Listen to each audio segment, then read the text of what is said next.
Hello, and welcome to the first video in the Stitch With Me in 2023 Slow Stitching Workshop. In today's video, I'm going to show you how we create the mixed media book structure. Now I call it mixed media because the structure of the book is made with paper. Actually, it's made with index cards, which are very easy to acquire. You just need a simple pack of index cards. I'm using 3x5 cards. Index cards come in different sizes. You can get 4x6, 5x7, and so on. So use whatever size you want. You'll just have to make slight alterations to the folds and whatnot, the measurements, just to make it your own. I show all the measurements for my standard 3x5 index cards. If you don't have index cards, you can always use paper. Cardstock is best, but you can get away with using paper. It's just the structure that we're going to adhere the finished slow stitching pieces to and make into the spine. From there, you can cover it with additional fabric if you don't want the paper to show through. And we'll do that at the end of the year, and I'll show you some options when that time comes. But right now, I'm going to show you how I create the paper pages as well as the spine. You'll just need a hole punch, a ruler, a pencil, and a pair of scissors to get started. In the next video, I'll show you the first prompt where we create our first prompt for the Stitch With Me in 2023. So let's get started. So to start with, you want to take your index cards, and I like to set aside 12 for the pages and then an additional one for the cover. So I'll set those aside, and then I'll mark an inch on the top and the bottom, just from the left-hand side, on all 13 of those cards. Now this gives me the area where my spine's going to be, and so I just mark that line, combining that 1-inch mark on the top and the bottom. So that's how I mark up my cards, and then from there I'll do that on the remaining 12 pages. Again, they're my 12 pages and then my cover. If you want to add an additional one for the back, go right ahead. But I like to make that mark. That helps me keep everything neat. So once you have that done, I'm going to start on the spine. What I want to do is take an index card. I'm going to make 1-inch measurements down the length of the card. So I'll have 4 marks on the top and the bottom, at the 1-inch mark, the 2-inch, the 3-inch, and the 4-inch. Then I'll combine those marks to make my lines. Now this is my guide for folding the paper. So you want to take your time to get those lines fairly neat and straight. And this is your guide for folding. So now I'm just going to fold over and under. Again, each side is 1 inch, so I can just fold and make sure the edges are nice and neat and straight. Again, I fold down. It doesn't have to be exactly perfect, but the neater you make it, the neater result you'll get. So I fold the length of my entire index card, so then I'll have all the folds. You can burnish it with a tool if you want.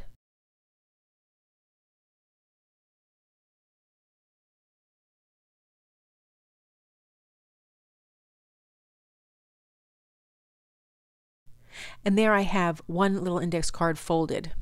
I'm going to do that with 5 more index cards, making those marks and then doing the folds. And this will give me my spine.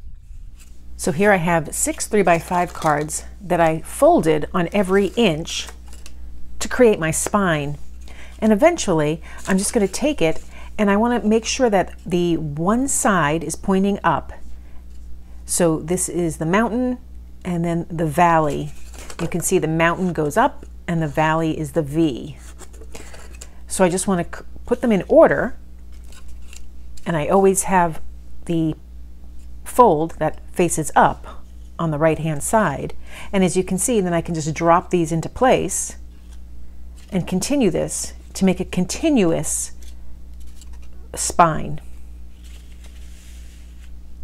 Now when it's all said and done, my pages will fit in between these little folds here in the valleys nicely.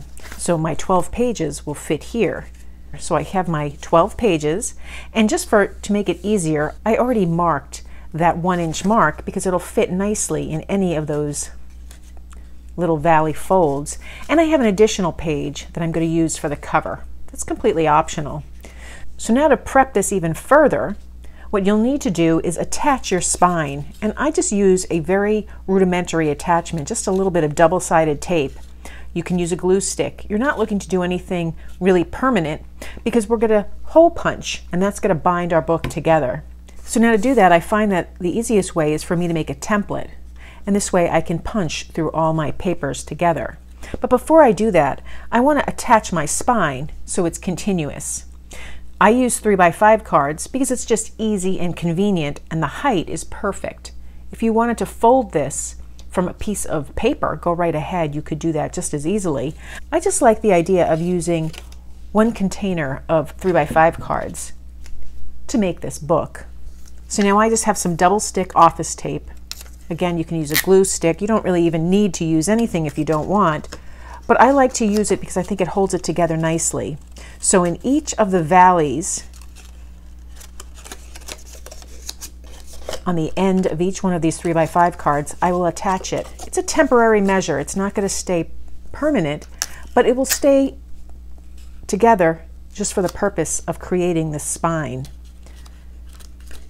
So again, I'll just do that on all of these. And I just need a little piece of tape, or I can use a glue stick as well. Now, if you want to add additional pages to your book, you'll just add additional spines.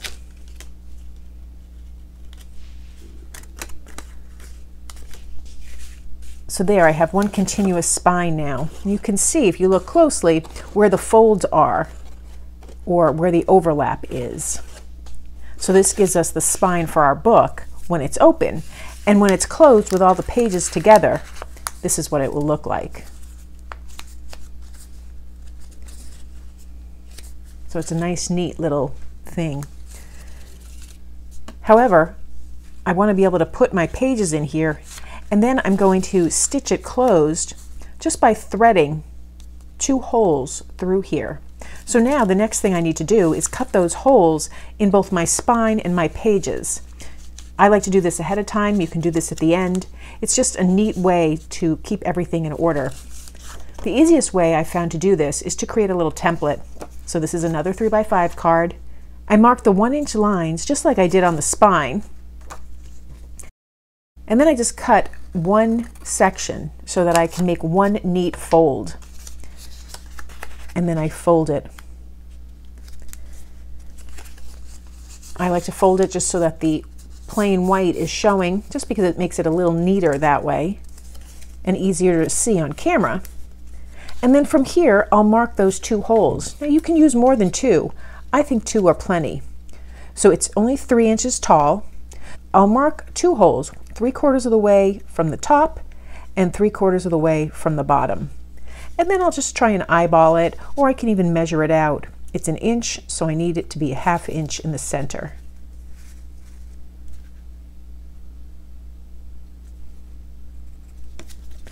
And then where those lines intersect, that's where I want to punch my hole. So you can use whatever size hole you want. You don't even need a large hole. I am going to use a large hole. I think it's easier to see on camera. And then I just punch my holes. And there I have my guide. So now from here, I can put a few of my pages together. Maybe 4 or 5. Hold them in place. And now I'll just punch them again and line up my hole punch, line up my papers, and punch. And I'll do all of those pages. I'll also do the spine. Now to do the spine, it's the same procedure. I'll only go 3 or 4 at a time. And it doesn't matter if you come from the outside or from the inside, as long as you're consistent and you do it consistently. So I like to start with my white on top, and then I'll just choose 3 or 4 of the folds here. And if they're not perfectly folded, now's my time to make any corrections to that.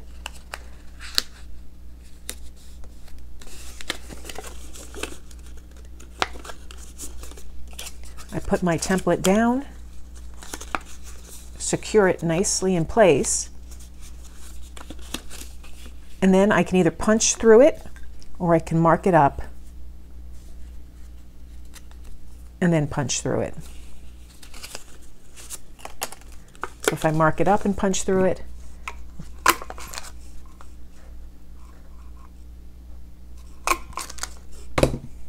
And then I'll continue to do this for the next batch. Again, using my template. And I don't want to rush this. This is the part that I want to make sure goes nice and neat. I can either use my template or I can just mark it up with the hole that exists.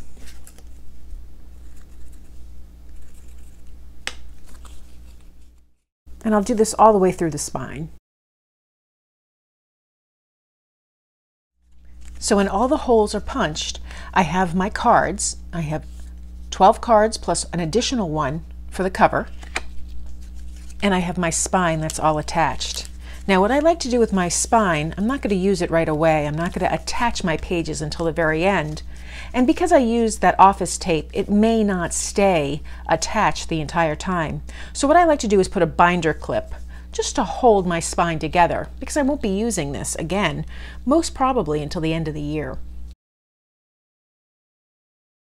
So I'll just take that binder clip and hold it in place. Then I have my 12 pieces plus my cover, which I can work on, and I'm going to keep this little template here for the spine. I like to keep everything in a box together, and I can just refer to it throughout the year as I'm going to need my pieces to work on.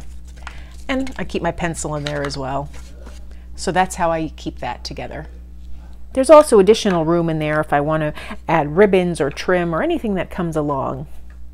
So that's how I create the basic structure for our Stitch With Me in 2023 book. I happen to like index cards because they're inexpensive, convenient, easy. If you make a mistake, it's not a problem to get rid of a piece and just fill in a new one. Now for this workshop, I have an online Facebook group that you can join. The link is below. It's a private group, so only people who've asked to join can join. And then we'll just share our work. If you have any questions, if anybody comes up with any eureka moments, that's the place to post it. You can also comment below as well. You don't have to join that Facebook group. I hope to see you in the next video where we start our first prompt. If you found this video helpful, please give it a thumbs up and be sure to subscribe. Thanks for joining me today.